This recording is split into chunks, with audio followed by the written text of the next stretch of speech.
Mai tao xiết tòn, bút bèn lút, tút diệp nhẹ nhàng á. Ninh minh ló đìa sai, trọ cao ninh nhẹ bèn. Chào dình ninh nhẹ chinh nhàn, dạ mái mai hải tàu, trọ tự ninh lũng. Ninh chiều bèn chân minh thảo Giê-xu nhẹ gã há gàng. Lùa Giê-xu nhẹ lùi chúa, bèn lút, chiều liêm chê, tình mẹ. Giê-xu nải cá, hải tàu, lùa chủ ía. Dạ mái mai hải tàu lẻng. Bí tể chiều con, sai tìa. Miền chám quay chân mê. Bên chủ mê tháng xa. Bà Giê-xu con. Kinh mai miền lùa chủ ía nhê lọ. Yê hiếu nhê quay chủ mai tế. Yê nhê chá suốt mình. Thành miền trọ bèn lông mẹ.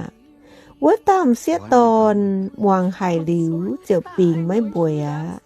Chiều xin chín chân, nhê tài báp dìa, Giê-xu nhê chào lên. Nên tông chân choàng miền buổi Giê-xu nên quẩy hải tiểu. Tài lùa Giê-xu nhê lùi chúa. Nhà con nên nhê bèn, liêm chê lồng dành mẹ.